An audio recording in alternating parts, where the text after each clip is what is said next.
Welcome to DDL. I'm Justin. This is T. We're going to get into it. Transition. Perfect. All right.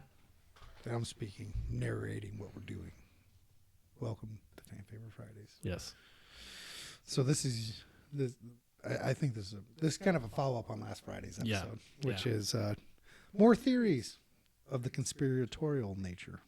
Ah, yes. The kooks. The kooks. What they believe. So we were going to first give the definition of conspiracy by Britannica. Mm-hmm. I think that's the most logical place to start. Right. So let's... Okay. You want to read this or you want Sure. me to? Okay. According to Britannica.com, conspiracy theory is an attempt to explain a harmful or tragic event as the result of the actions of a small, powerful group. Such explanations reject the accepted narrative surrounding those events. Indeed, the official version may be seen as further proof of the conspiracy. Conspiracy theories increase in prevalence in periods of widespread anxiety, uncertainty, or hardship, as during wars and economic depressions and in the aftermath of natural disasters like tsunamis, earthquakes, and pandemics. This fact is evidenced by the profusion of conspiracy theories that emerged in the wake of September 11th attacks in 2001 and by the more than 2,000 volumes on U.S. President John F. Kennedy's assassination. This suggests that conspiratorial thinking is driven by a strong human desire to make sense of social forces that are self-relevant, important, and threatening.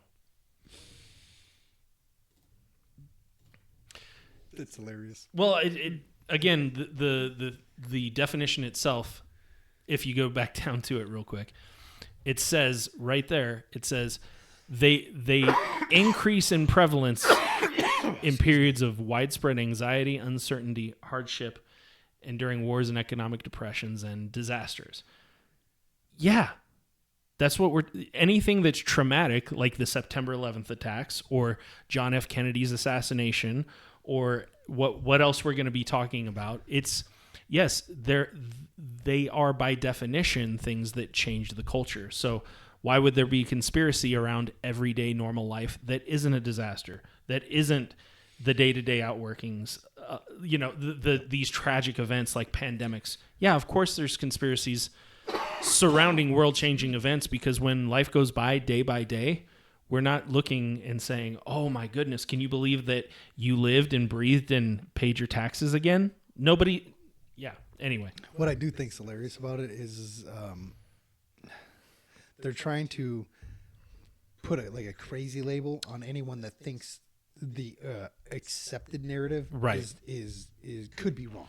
Right. In the definition itself, yeah.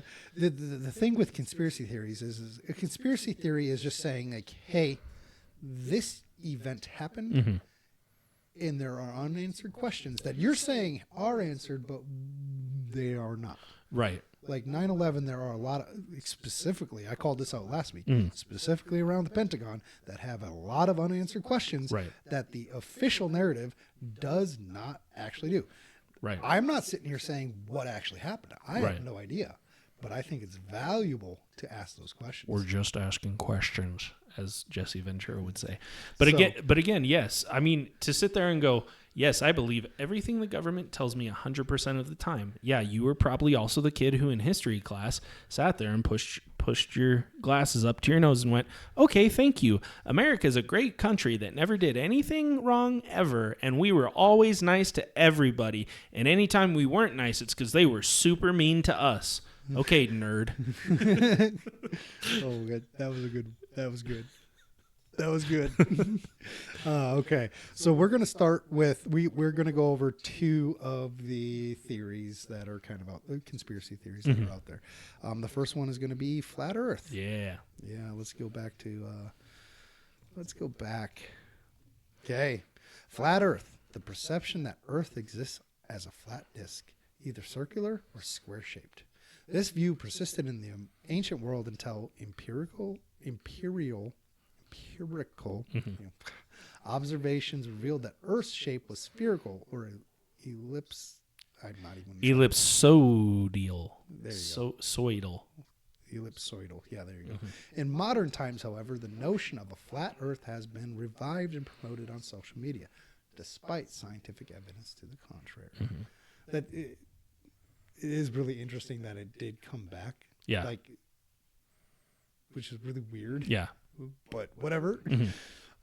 So the traditional conceptualizations: to observe Earth's curved horizon, one must be at least 35,000 feet above its surface. Since the technology of ancient cultures was insufficient to allow people to reach such heights, the world around them appeared to be flat and stationary. So, which is interesting, though, because I'm sorry, I'm going off topic already. Well, not off topic. There is depictions in the ancient world that show the Earth as a spherical object. So not all ancient cultures believed the Earth was flat. Right. But it is interesting, and I'm sorry, I'm going to go off on a little bit of a tangent, which is Ancient Aliens. You ever seen that show? No, I've seen I caught one episode and I think that was enough for me, but I love the dude's hair. Oh, yeah. I know who you're talking about. Aliens. Yeah. I know who you're talking about. I love that show personally. Not saying I buy into it or anything, but it is very, very interesting. I love the questions they raise. However, the conclusion is always aliens. Yes. Therefore, aliens. Yeah. But I do wonder if there is some truth in the fact that was there some sort of outside influence, whether that be in the form of angels or take the story of Icarus. Had wax wings, flew to the sun and whatnot. And then what was the one that brought the fire? God, it's an ancient Greek or Greek. He was the son of one of the Greek gods, and he wanted to give fire to the humans, and he brought it down and gave them fire. What? Oh, crap. Someone in the comment drop it is. But or there's some thought and there's some theory put into place that the devil, Lucifer, was cast out of heaven because he in him of himself was actually the same person that brought fire, brought knowledge to the people of Earth, and that he was shunned and ousted. Nonetheless, very interesting theories and stuff put out into play here. But I wonder if that doesn't actually have some merit, like that. Those theories might tie somewhat into this kind of thing. Yeah, as far as that goes, I think that there were, it's weird because this kind of demeans all ancient cultures. Like they were doing their best.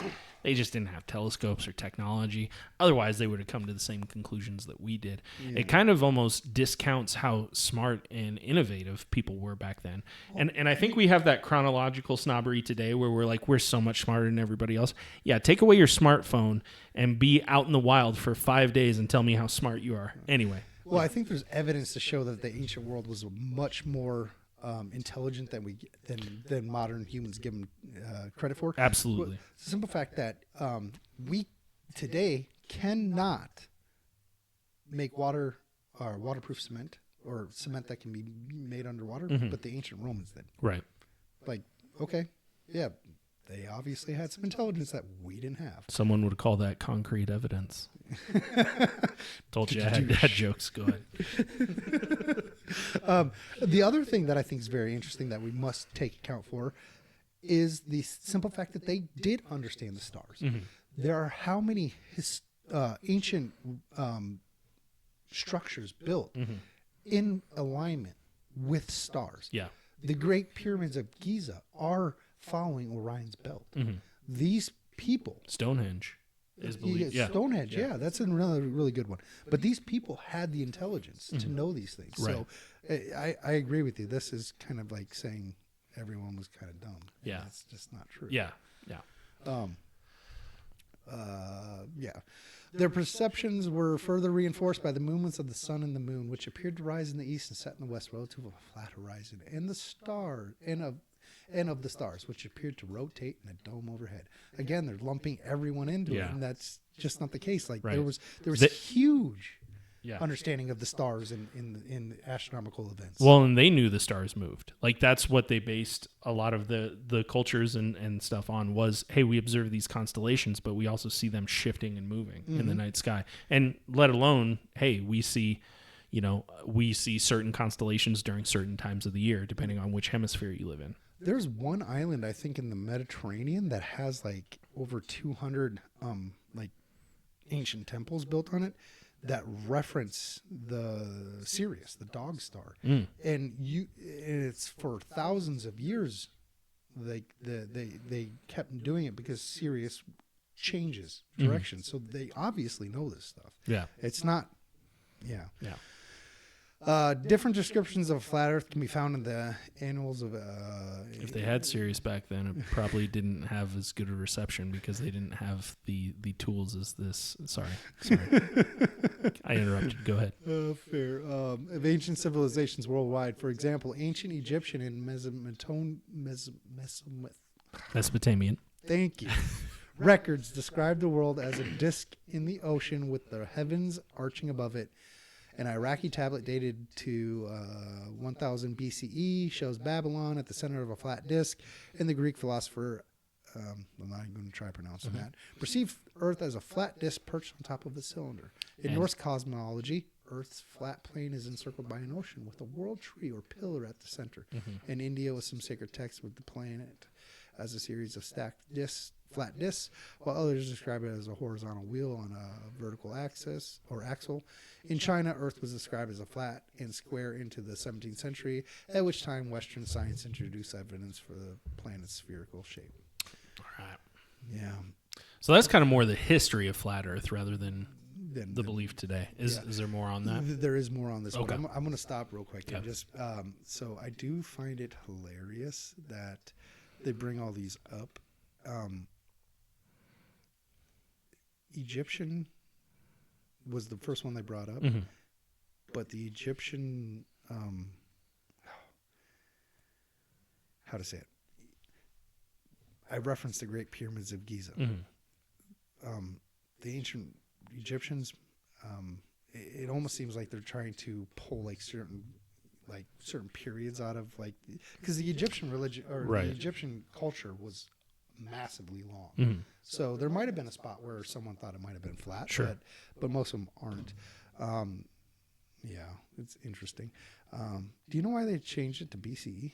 I was going to ask you that. They're saying before Common Era and the post Common, and CE is Common Era.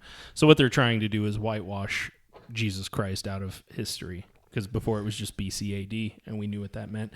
Now they're trying to say, well, it's technically not the life of Jesus. It's just the rise of the Roman Empire, and so that's the Common Era. And it's like, okay, yeah, sure. Yeah, go ahead and tell me. The Roman Empire existed for several hundred years before.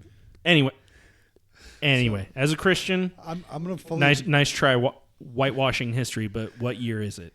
I'm going to fully admit. So back in high school, it was BC and AD, right? Yes. And I remember a teacher asked, I want to say it was my economic teacher, was asking me, he was just like, what does BC mean? And I was like, before Christ. And he's like, what does AD mean? And he's like, after death. He's like, what about the 30-some years that Jesus lived? I'm just like, they weren't important. Well, and that's where they actually tried to calculate it according to his birth, rather than after his death. Yeah. Yeah. Well, so AD doesn't actually mean after death. I didn't know Anno that Dominium or something like that. But BC is still before Christ. And there is some discussion as maybe they were 5 years off in one direction or the other. But the event, the person, the thing that everything historically revolves around is the life of Christ. So, yeah. Well, so you remember how we were talking procession upstairs? So procession actually, the last date procession was supposed to have happened was actually correlating to the BCE, the BC. Okay. That's one reason why I referenced, but Yeah. we'll get into that in a different thing. But yeah. So this is its revival. You want to go for it? Sure. Okay. The idea that Earth is flat seems to have an enduring hold on human imagination. Silly humans. We're so stupid. In the 1830s, a commune in Britain, led by British writer Samuel Burley Rowbotham, resurrected the concept as backlash against rapid scientific progress. A lot of assumptions in that sentence. Members believed that the Earth was a circular disk with the North Pole at the center and a wall of ice surrounding the edges of the disk to contain the oceans. Now, this sounds kind of more modern day flat Earth theory. The group was regarded as a harmless symbol of British eccentricity. What would become you're good. What would become the modern flat Earth concept emerged modestly in the 1950s as the Flat Earth Society, a small fringe group in Britain with a membership of fewer than 4,000 people. Why is it the Britain that are coming up with this? Right? Yeah. It's weird. Well, now that I know that, I don't want to believe in it. It's Brits. But again, even in the phrasing, small fringe group. Membership of fewer than 4,000 people. Like, these are even in writing the article, they're trying to frame these people as not credible, which to me is funny. However, largely due to the rising influence of the internet and social media in the early 2000s, the organization launched itself worldwide in October 2009, and annual conferences followed and catered a variety of worldviews. Some of the society's models echo the ancient view of Earth as a disk with a dome of stars rotating above it. The models of other groups, however, claim that the sun and the moon are only 50 kilometers or 31 miles in diameter, and that they circle the disk at a height of 3,417 miles. No, I'm not reading British units. They don't count. We flew to America flew to the moon in freedom units. Sorry. Others envision a world hemmed in by Antarctica, which is believed to extend infinitely in all directions, or they reject conventional laws of gravity, explaining that the Earth exists as a disk that accelerates upward to give the illusion of gravity. So accelerates upwards into what then? Yeah. That's yeah. Mm-hmm. Oh. Yeah. Have you ever seen any of the flat Earth people trying to prove that the Earth is flat? I haven't seen any videos, but I've heard of them. So, I've watched a few of them, and they always end the same, which is the equipment failed and they can't do the test. But who is influencing the equipment so that it malfunctions? Could it be the people who have the space shuttles in orbit? So to finish the article here, maybe they're sending magnetic waves or EMP devices to prevent these people from proving the theory? Maybe. Scientists and researchers who study this growing movement have found that its appeal is rooted in 4 trends. The public's mistrust of official scientific sources. Oh, that's actually a good one, because we do have a lot of mistrust in any official sources at this point. But if they wouldn't lie so often, anyway. Yeah. The perpetuation of conspiracy theories, loyalty to the groups and community they identify with, and the use of social media to spread misinformation. Oh, man. Yeah, the misinformation about the COVID vaccine was pretty informative. Flat Earth ideas have gained a large enough audience worldwide to alarm some scientists who have launched their own social media campaigns to debunk the Flat Earth models as promoted online. Other researchers are working to overcome the perceptions and teaching of rigorous science-based evidence with the restoration of public trust in scientific institutions by taking the questions of Flat Earth adherence seriously and refraining from taking aloof, dismissive positions. I do find it hilarious that I find lots of things hilarious. Who have launched their own social media campaigns to debunk the flat Earth models promoted online. My thought is it seems like the second ones are doing it better, because by just trying to educate people is a much better way than trying to make a campaign to combat it, because all you're doing is breathing fuel into that fire. Yeah. That's what I find hilarious. Well, and before we move on, is the Earth flat? I don't think so. But again, how am I going to prove it? Am I going to go to NASA? Am I going to go to NASA? Just ask him. Well, here's the thing. And we'll get into this with what we're going to talk about right after this, but NASA has provided a lot of misinformation themselves. NASA has provided a lot of things that are not actually true or verified. And so NASA being an organization that gets billions of dollars from taxpayers every single year, they get, since the year 1978, the least amount NASA has gotten was $1 billion. It's only gone up from there every single year, year over year. Now, how many rockets have we launched into space since then? We had the Voyager in the late 70s. We launched that satellite.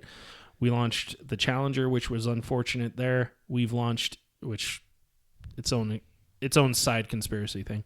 And then we launched the in the early 2000s, what came back and burnt up in the atmosphere. It was around 2003 or 4. I can't remember that mission.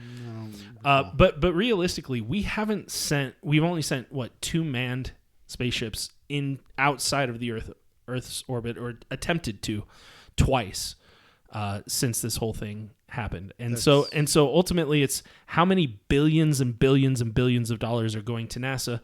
And then what's sort of the return? What are we seeing in it? And if they're that closely tied with the government, if you don't trust the government in and of itself, hey, maybe this might be a money laundering scheme.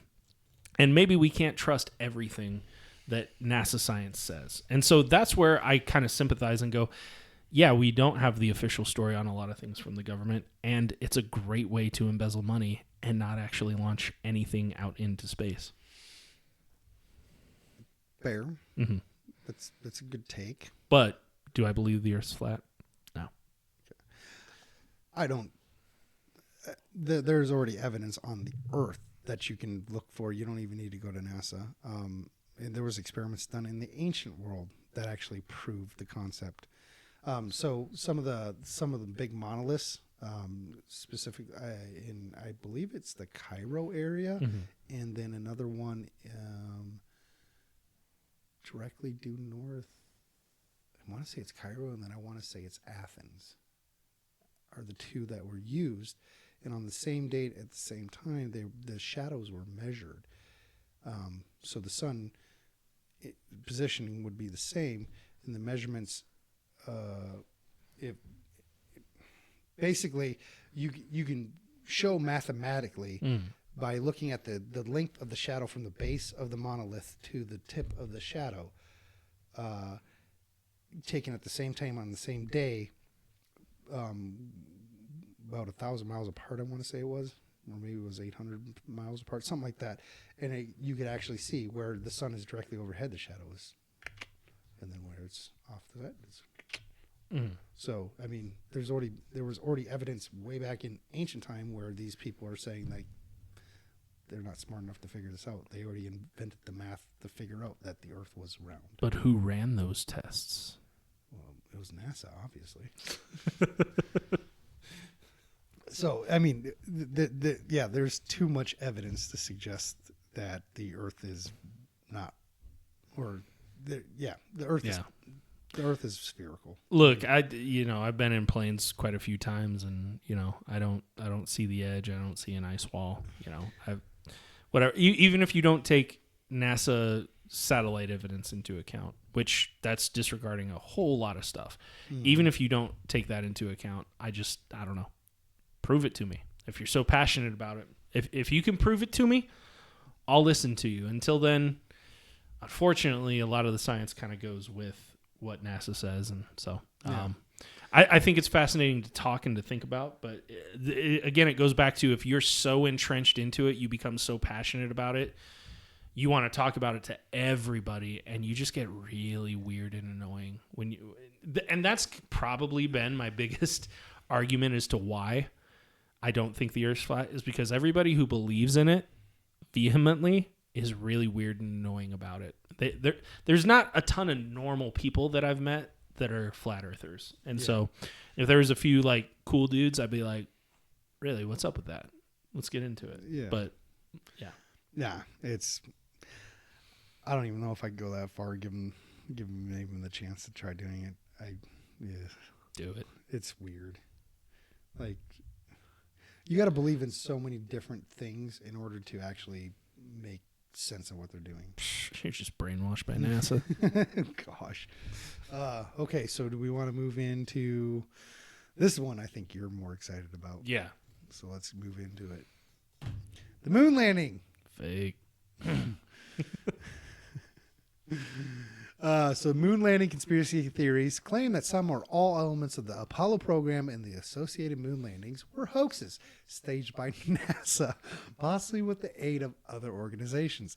The most notable claim of these conspiracy theories is that the 6 crew landings from 1969 to 1972 were faked and that the 12 Apollo astronauts did not actually land on the moon. Mm-hmm.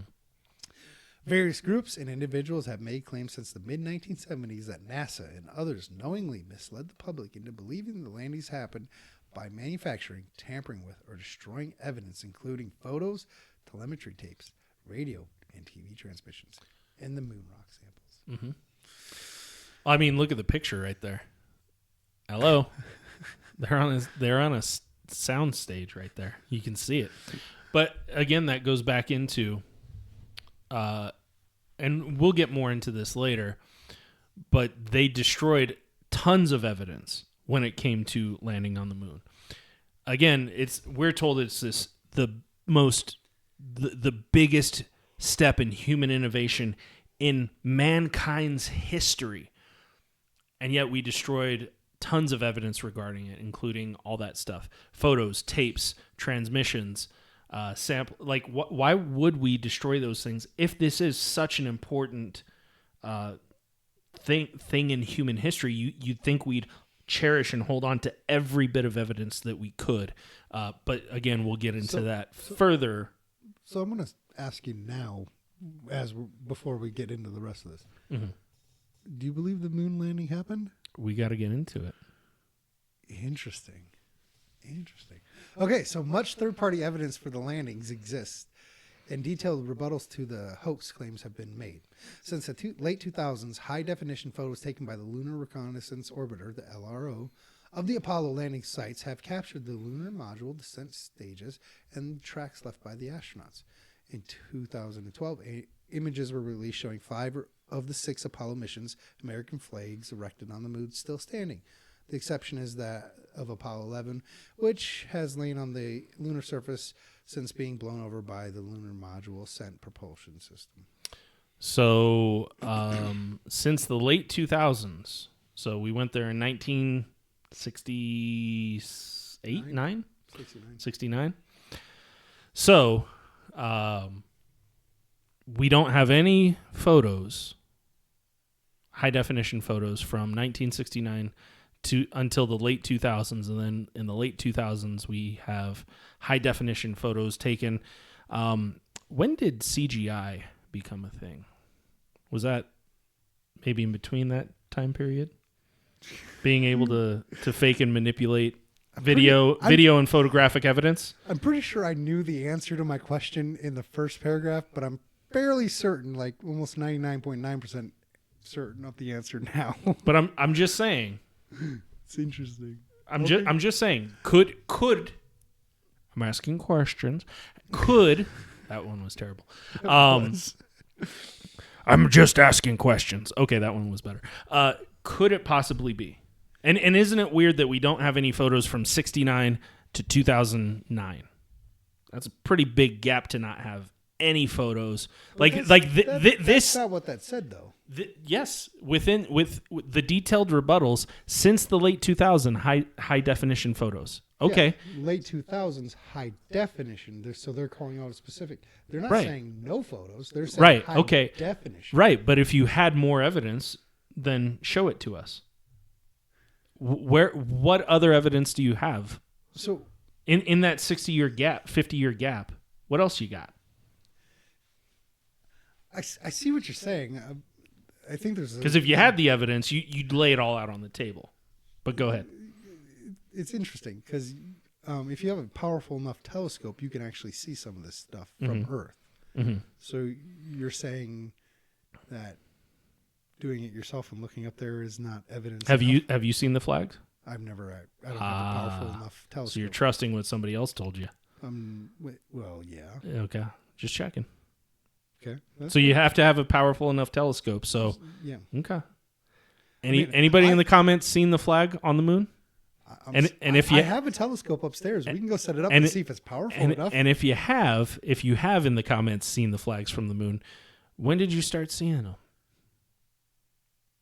Interesting. So you're they may adding, have placed the flags there after. I don't know.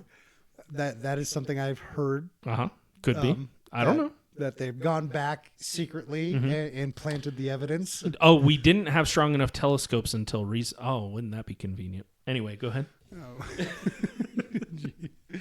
Despite the fact that they are demonstrably false and universally regarded as pseudoscience, opinion polls taken in various locations between 1994 and 2009 have shown that between 6% and 20% of Americans, 25% of Britons, and 28% of Russians surveyed believe that the crew landings were faked. Wow, it's that high? Yeah, depending. Well, I mean, what country? Look at country of origin. 6% in America. Between 6 and 20%. Yeah. But then look at how high it is when it comes to Russians. Who were we in the space race? Yeah, obviously. Russia, yeah. And so was it extremely important who won that race? Oh, yes, hugely. Yeah, hugely. So again, if we lived, let's say the Russians got to the moon first, and a lot of these same questions were there, would we be as confident, or would we go, they probably faked that just to beat us, just to say that they beat us? Just saying, a lot of this is patriotic pride that's kind of built into it as well. But yeah, there's also a part of this, since we're bringing up Russia and the space race in order to get to the moon. Yeah, a lot of this was actually done not necessarily to reach the moon. It was actually done as an economic war against Russia. Our economy was so much stronger that we could basically force them into the space race in order to destroy their economy, which is what some people will say is what led to the downfall of the USSR, because their economy spent so much money trying to beat the US that the economy crashed and society broke apart down over there. Well, it took another 20 years for that to happen. So, yeah. I don't know. I think it was a legitimate. I think both countries were looking for world domination, and that was kind of the way to assess who's the more dominant. So again, the U.S. government had a lot to gain by saying, "Hey, we landed there first," and they had a lot to gain by possibly faking it and just going, "You know what? Let's pretend like we got there." And from there, and everybody says, well, you need to include all these people on it. No, you don't. You need to have the head of NASA and the head of the government in cahoots with everybody else and make it look super real to everybody else who's in the station, who's watching the flight path. Just as long as it's convincing, you don't have to buy everybody off, but you have to buy some key people off. So interesting. Yeah. So and of course the Stanley Kubrick interview I've also seen where he actually confesses and admits that it was faked and that he was a part of it. And so in that is that the ramblings of an old man who's dying and on his last legs and who's always been controversial, who wants to go out in a blaze of glory and make people think he was part of that, or was he being honest? I don't know. That's a good question too, because he did in a late life interview, he confessed on film to somebody that they were faked and he was a part of it. Now again, it could be for him to have people talking about it, because who really? I mean, Stanley Kubrick did have some great films, but who's still going to be talking about him on that type of a scale, unless he inserts himself? Full Metal Jacket's like the best movie ever made, right? But how you don't hear a ton about Stanley Kubrick, but that's a way for him to live on in infamy for the rest of history, to tie himself to the biggest innovation of mankind in human history. So I do like that. Yeah. So I'm going to go back because I'm going to tie a couple things together real quick. So you brought up the budget of NASA and you said like how much is the way to embezzle. And then we talked about how Russia was, or we were, I like how they say the Russians. It wasn't the Russians. It was the USSR, but whatever. Yeah. Hey, their country fell. We call them whatever we want. Fair. But did you ever hear the thing where the NASA spent like millions of dollars trying to develop a pen that would write in space. Right. And the Russians just used the pencil. 3 steps ahead. I'm sorry. Love that. No, that's great. I was just tying bull crap That's hilarious. together. That's great. So the origins. An early and influential book about the subject of the moon landing conspiracy. We never went to the moon. America's $30 billion swindle. Ooh. Was self-published in 1976 by Bill Casing, a former U.S. Navy officer with a bachelor's in arts in English. What does that have to do with anything? I think they're kind of maybe giving him some credibility there. Maybe. Despite having no knowledge of rockets or technical writing. Oh, never mind. Nope. Casing was hired as a senior technical writer in 1956 by Rocketdyne, the company that built the F-1 engines used on the Saturn V rocket. He served as head of technical publications unit at the company's propulsion field laboratory. Wait. They just said he had no knowledge of rockets, and it says he's a technical writer for the company that built engines used on the rocket. So he does have some knowledge of rockets because he wrote for the company that did that, right? Yeah.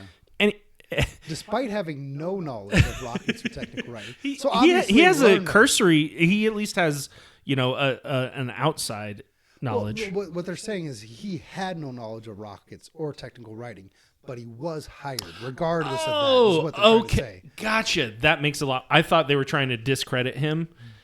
But okay, so he got the job despite not having those qualifications. Yeah, that's what they're I trying was to totally misreading that. Good thing you're here. Go ahead. The many allegations in Casing's book effectively began discussion of the moon landings being faked. The book claims that the chance of successful crewed landing on the moon was calculated to be 0.0017%, and that despite close monitoring by the USSR, it would have been easier for NASA to fake the moon landings than to really go there. Sure. And again, it's funny because it's like, well, this is the origin. No, there were people who at the time didn't think we went to the moon. So this might have popularized it and put it into culture in America, but there were people who did not think we went to the moon when we went to the moon. Yeah. So I just started reading the second paragraph. I'm going to let you read it. Oh my goodness. Look at that. Look at what's in there. Man, we're smart. Oh, God. In 1980, the Flat Earth Society accused NASA of faking the landings, arguing that they were staged by Hollywood with Walt Disney sponsorship based on a script by Arthur C. Clarke and directed by Stanley Kubrick, which that was in 1980. Stanley Kubrick didn't admit to what he did until late 98, 99. Folklorist Linda Degg suggests that the writer-director Peter Hyams' film Capricorn 1 in 1978, which shows a hoax journey to Mars in a spacecraft that looks identical to the Apollo craft, might have given boost to the hoax's theory's popularity in the post-Vietnam War era. Wait, I thought it was the guy's book. Anyway, Degg sees a parallel with other attitudes during the post-Watergate era.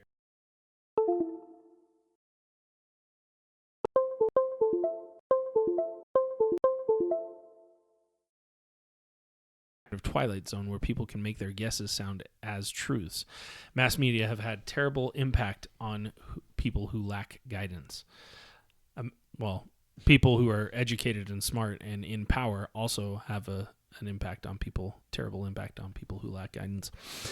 Anyway, neither here nor there. In A Man on the Moon, first published in 1994, Andrew Chaikin mentions that at the time of the Apollo 8's lunar orbit mission in December 1968, similar conspiracy ideas were already in circulation. So there you go. Interesting. So, yeah, and we kind of touched on the space race, so we can kind of cruise through that. We can just skip that part. Funding and prestige.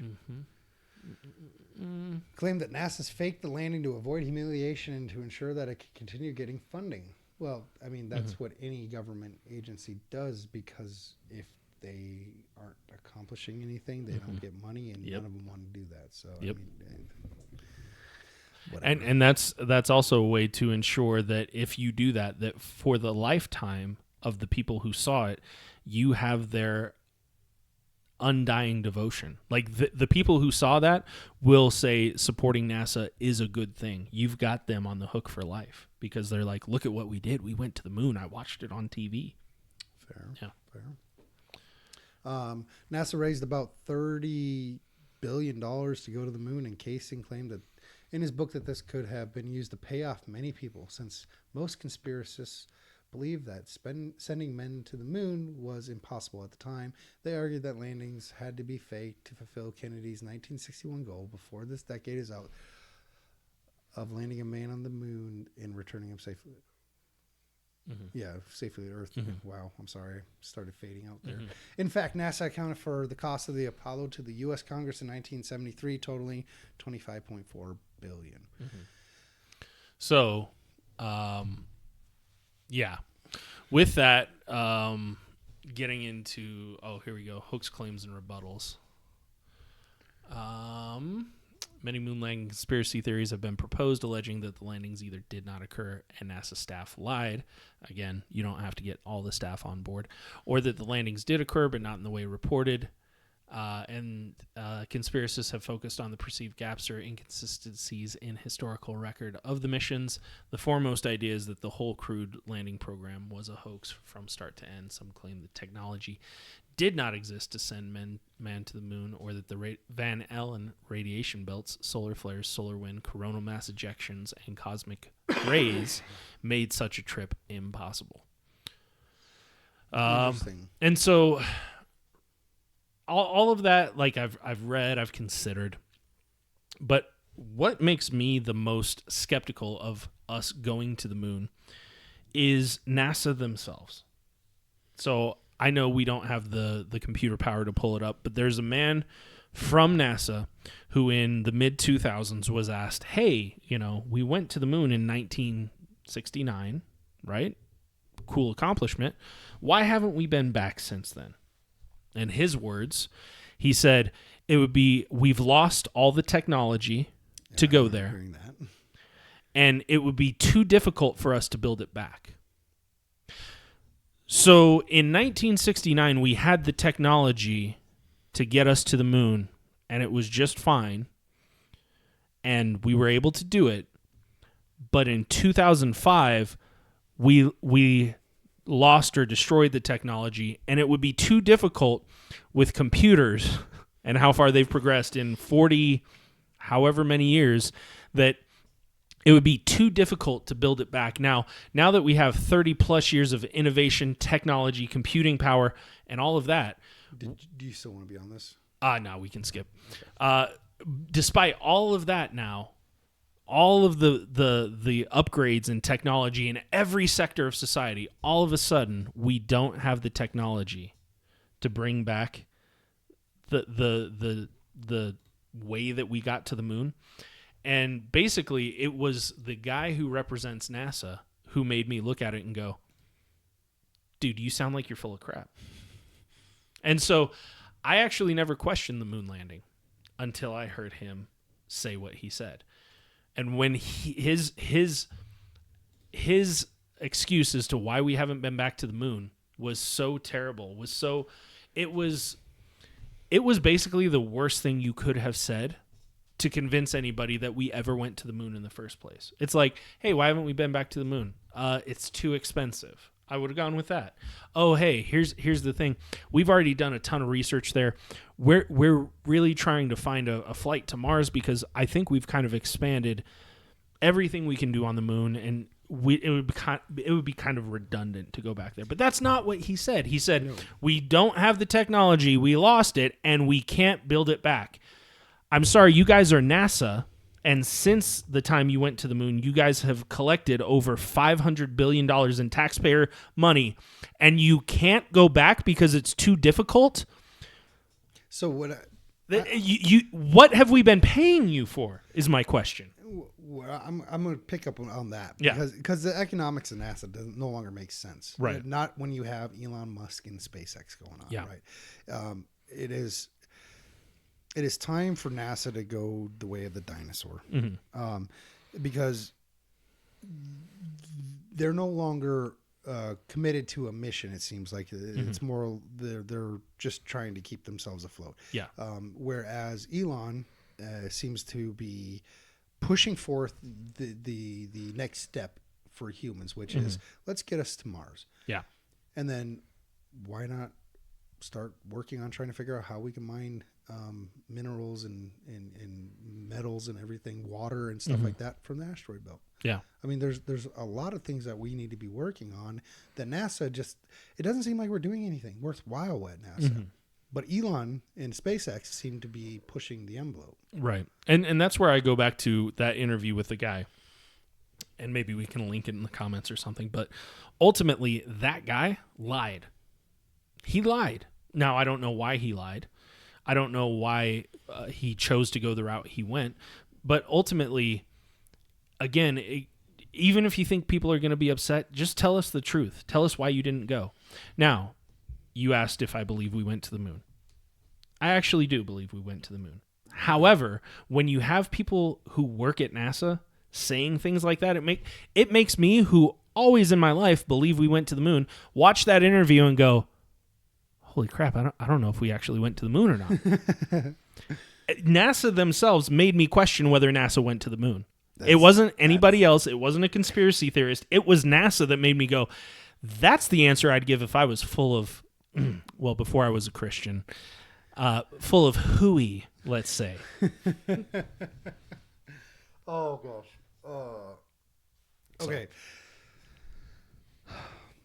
I'm not 100% sure we did go to the moon back in 1969. Interesting. Go on. I would like to believe we did.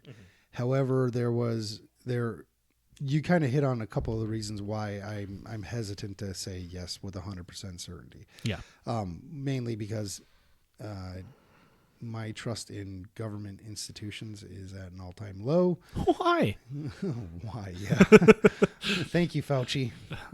Saint Fauci. Yes. We must pray to the altar of Fauci. You said that name and it sent like a douche shiver down my spine. Ugh, sorry. Go on. So I'm not saying one way or another. I'm just saying like I don't know if we did it or not anymore. Interesting. There's plenty of reasons why it could have been faked. Plenty of good reasons why they would have faked it. Yeah. And while yes, you can go out and supposedly see all this stuff, I've never actually seen it myself. And even if I could go out right now and see it myself, whether or not that was put there in 1969 is up for debate. You know, could have they snuck back to the moon in like the late 2000s and planted all the evidence? Right, because that's when it says they have the photos. Yeah, there's just a lot of things that could have happened, but I'm not saying it didn't happen, but I'm also saying I don't necessarily know if I want to trust it all the way. Well, and that's where I'd say I lean towards we went and we made it there, but is my certainty level when up until 2009, 2010, my certainty level was pretty much 100%. Now, I'm probably about at 60%. Fair.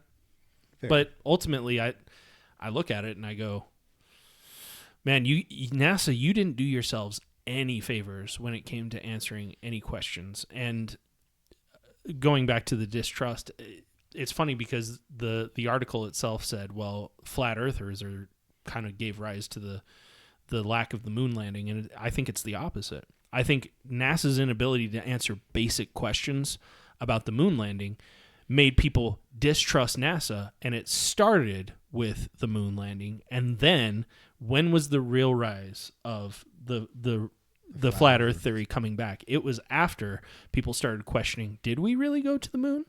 And after that, then flat earth theory started popping up. And that stemmed from, is NASA being 100% honest with us? And ultimately, the answer to that question is no. Why? I don't know. So what I do find interesting is they're questioning the narrative. And that's a no-go. They're conspiracy theorists. Right. I like how it all ties together. Like, if you don't... You are 100% right. And we touched on it last week with the 9/11 stuff. The report that they put out left unanswered questions. Yeah. NASA opens the door with unanswered questions. Yeah.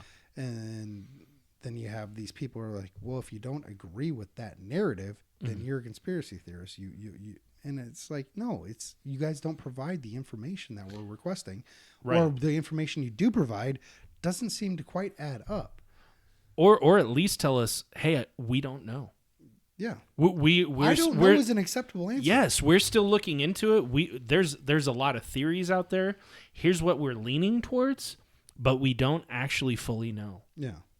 That's the problem is anything that's an official government answer, they don't have room for we don't know. It has to be, it's this nice tight little box and it has to fit exactly this. And it's like, man, life's messy. And not only is life messy, man, a lot of this stuff that we're talking about, it's messy. There's a lot of complex components that go into it. Yeah. And giving me, hey, why haven't we been back to the moon? I don't know.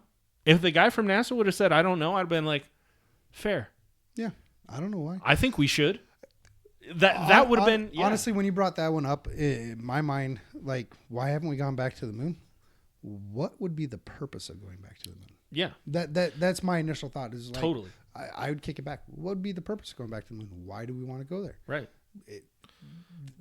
As far as I know, there's no substantial value to waste the money to go back to the moon. Right. The fuel, the resources, the rocket, the manpower. Unless we're going to build like a freaking base to launch rockets from. Totally. I don't know why we would Which go would back. be awesome. But in my Let's thought, launch rockets from the moon, bro. You know what graphene is? No. Okay. So it costs a lot of money to send rockets out into space, right? Because and they only have a certain amount of fuel, and you can't go. But have you ever heard of a planetary elevator? You know what that is? In my mind, it makes sense. Go on and explain. No, see, here's the thing. I know exactly what it is. If you'd like to describe it for the watcher out there who may be uninformed as to what it is, that'd be great. Okay, so basically, a planetary elevator is a elevator that goes from the surface of the planet into low orbit. So that way, you're not having to burn rocket fuel to move things into low orbit. Right. Thus making your fuel expenditure for deep space missions much greater. Yeah. The problem with that is the sheer forces and everything that would have to go on. However, there is a component called graphene that, while being an amazing conductor, is also has from my understanding, it's a hexalot. It's a molecule that basically forms a hexagon in shape, and it is supposedly one of the most sturdy. It's supposed to be stronger than titanium, basically. Okay. Where if we could start figuring out how to manufacture components out of this, a planetary elevator is possible. Which at that point we no longer even need to have a base on the moon, because the only reason you put a base on the moon is so you could do deep space missions without losing so much fuel from having to leave Earth's orbit. Yeah. So yeah, just interesting. Yeah, no, I knew that. Thank you for explaining it to the people. I appreciate that. Not a problem. And that's like super high level. Like there are people way smarter than I that can get into like the science on it, all of it. It's really interesting stuff. But how fun would it be if we had an actual base on the moon? I'd probably go visit. Tourism, yeah. I'm great with dairy. Let's go put some cows on the moon, and we'll make cheese, moon cheese. Yeah. And that way we can feed the populace up there. We can make yogurts, and we can have milk and everything. Dude, moon cows. Yeah. Yeah. So we'd have to give them the helmet. Would they need everything else? Would they need the full suit? I don't know. But I can picture it. It's like a fishbowl over the head. Yeah, yeah. I like it. I don't know. To me, it almost seems utterly impossible.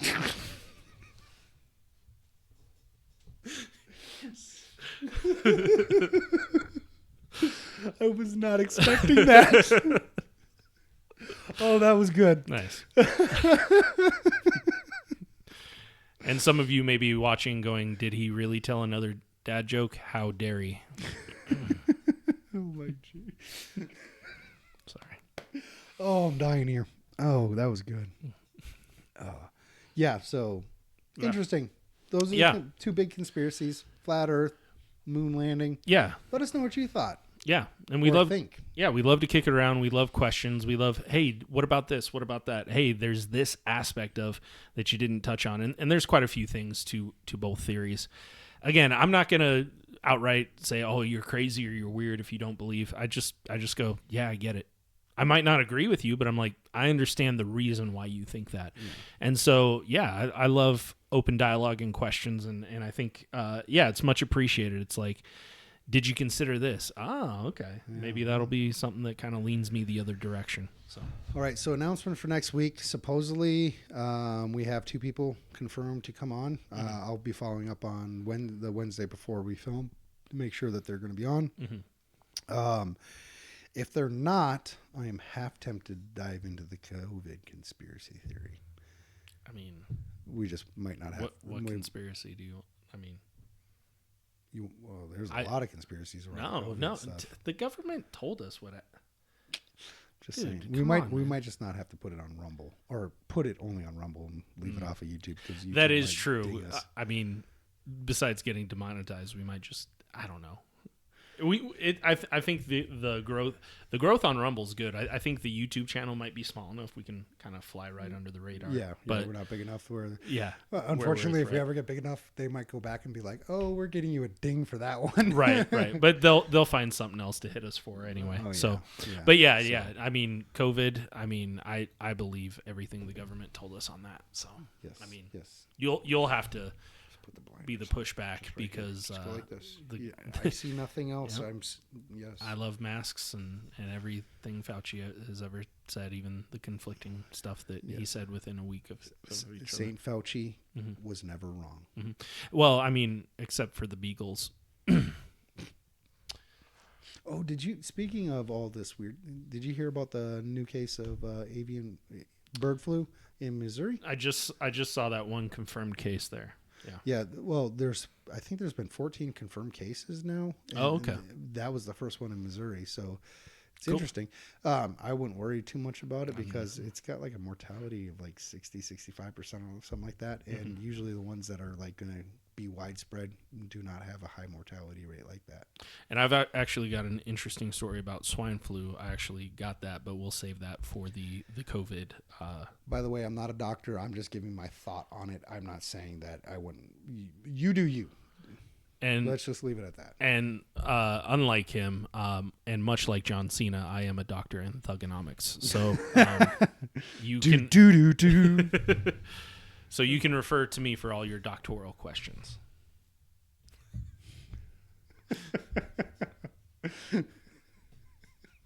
Yeah, it's getting late. I'm getting tired. We're a little delirious. Yes. All right, have a good one, guys.